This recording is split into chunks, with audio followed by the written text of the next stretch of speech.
Olá, eu sou a professora Graciele.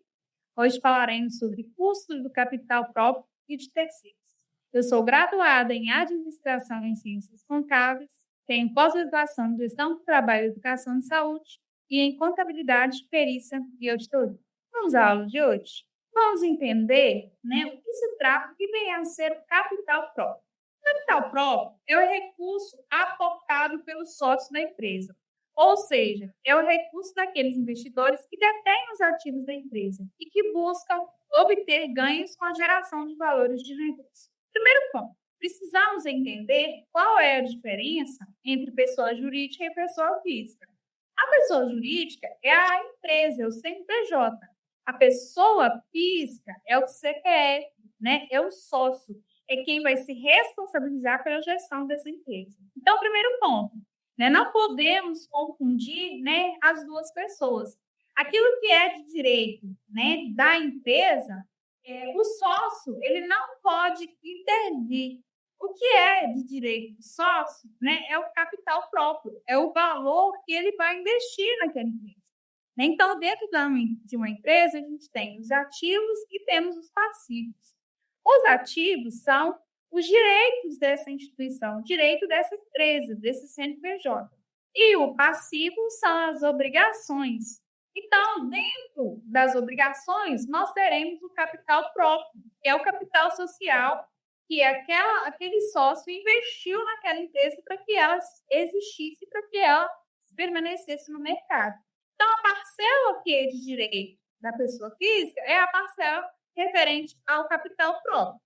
Então, é importante entendermos isso quando falamos de investimento, quando falamos de investidores, o que vai ser de direito dos investidores é a parcela no qual ele investiu naquela empresa. Então, o dinheiro da empresa, ele não é um recurso do sócio. O dinheiro daquela empresa, o fruto ali da sua atividade econômica, ele é da pessoa jurídica. O que vai ser de direito do sócio é o capital próprio. O custo de capital próprio não é observado, ou seja, não consta, por exemplo, nas demonstrações financeiras, como o custo de capital de terceiro. Assim, o custo de capital próprio necessita ser estimado e não medido. Então, para que se saiba qual é o custo ali do seu investimento, é preciso fazer uma mensuração. Por que é importante fazer uma mensuração?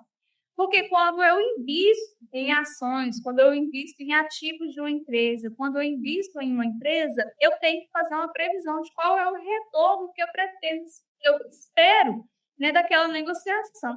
Por isso que é tão importante mensurar aí o custo do capital próprio. Qual é o retorno que eu pretendo ali obter naquela negociação? O capital próprio assume mais risco do que o capital de terceiro.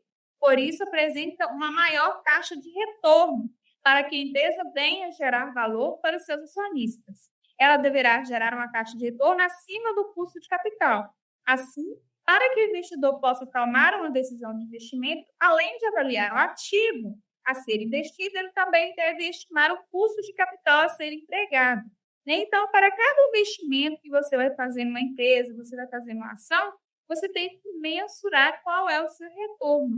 Porque essa taxa, esse valor que vai ser mensurado, esse retorno que se espera desse investimento, é que vai nortear as tomadas de decisão.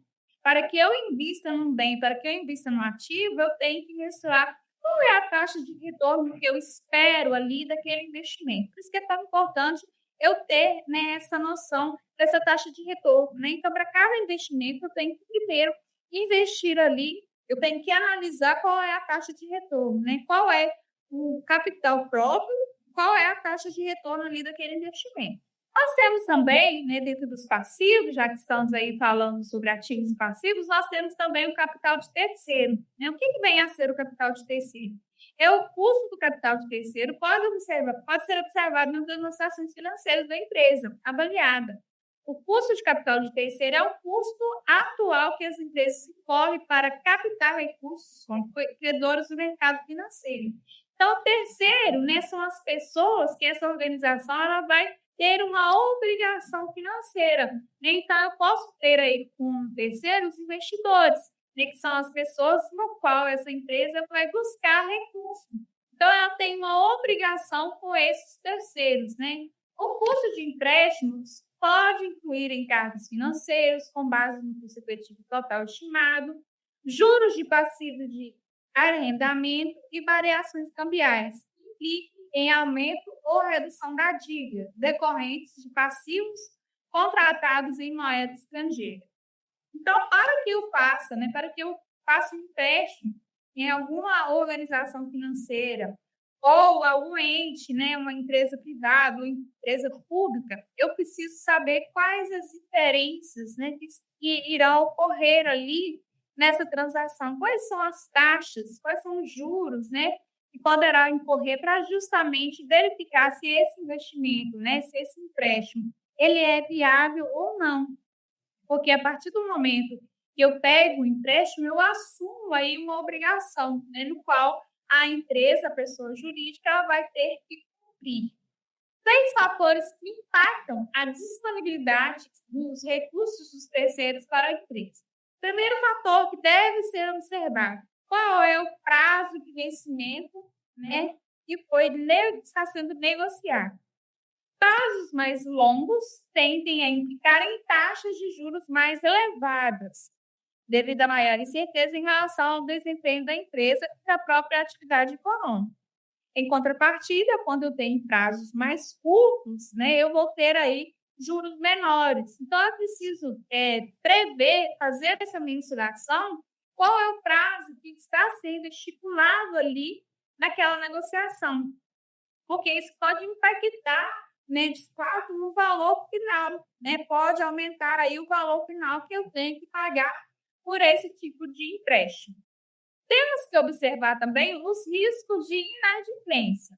O risco de inadimplência impacta diretamente o custo de captação de recursos, de forma que o risco mais elevado implica em maior custo financeiro para o tomador de crédito. Então, qual é o risco, né, que se obtém ao fazer ali aquele investimento, ou tomar aquele recurso financeiro? Então, é importante também ter, né, ciência desse risco, dessa inadimplência, para que também esse valor ele seja mensurado, ele seja calculado, né? Outro ponto importante é, de fato, a liquidez, né? Ela impacta o custo de financiamento de forma que os ativos menores, líquidos, acabam implicando em um maior custo para os tomadores de crédito, uma vez que os credores exigem um prêmio de remuneração devido à maior dificuldade em transacionar o ativo. Então, qual é a liquidez, né, daquele ativo, daquele empréstimo, daquele bem que está sendo adquirido, né? Tirando aí os custos, né, operacionais, os custos embutidos desse negócio, qual é o valor líquido ali que vai ser negociado? Então, é importante estar observando esse valor para, de fato, entender se essa negociação, né, se esse empréstimo ele é viável ou não. Estrutura de capital e o custo médio ponderado de capital.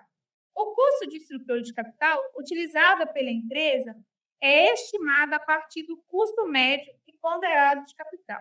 Então, essa é uma medida, né? É uma fórmula, é uma medida para que se avalie, né, qual é o custo médio desse investimento. Essa métrica expressa a estimativa de custo de capital para a empresa como um todo, considerando a participação de capital próprio e da dívida na estrutura de financiamento de empresa, bem como os respectivos retornos exigidos. Então, é uma forma de justamente medir, né, já que falamos tanto sobre a importância de medir aí o valor esperado, qual que é a estimativa de custo desse capital, né? Então, nós temos aí essa variável que vai facilitar, né, que vai possibilitar justamente a verificação aí desse investimento. Então, o WACC, né, que é a métrica utilizada aqui, proporciona diversas aplicações práticas em finanças corporativas, como, por exemplo, pode ser utilizado como taxa de desconto para os fluxos de caixa livre da firma para a estimativa de valor da companhia como um todo, né? Então, ele pode também ser utilizado para mensurar qual é o fluxo de caixa que está ocorrendo ali né, através dessa transação. Qual é o dinheiro que está entrando, qual é o dinheiro que está saindo, as entradas e saídas, né? Então, ele vai medir, né, essas entradas e saídas ali da conta caixa, justamente para verificar se esse investimento ele está sendo viável ou não para essa instituição. Além disso, também pode ser utilizado como taxa de desconto na avaliação de viabilidade econômica e financeira de projetos e investimentos, ao considerar o financiamento via capital próprio e capital de terceiros. Então, é uma métrica também muito utilizada, né, para pessoas que vão desenvolver novos projetos, né, novos financiamentos, né, pode ser um projeto aí de uma nova abertura de uma empresa, né, da aplicação aí de investimento em novos pontos de comércio, né? Então, ele serve, essa métrica, né, a WACC, ele serve como um parâmetro justamente para verificar se a aplicação de recursos naquele bem, né, naquele ativo, ele é viável ou não, né? E qual é a taxa de capital próprio e qual é a taxa de capital terceiros dentro aí que ocorre nessa negociação justamente para verificar, né, a viabilidade desse negócio. Essa foi a nossa aula de hoje. Agradeço pela atenção. Até a próxima.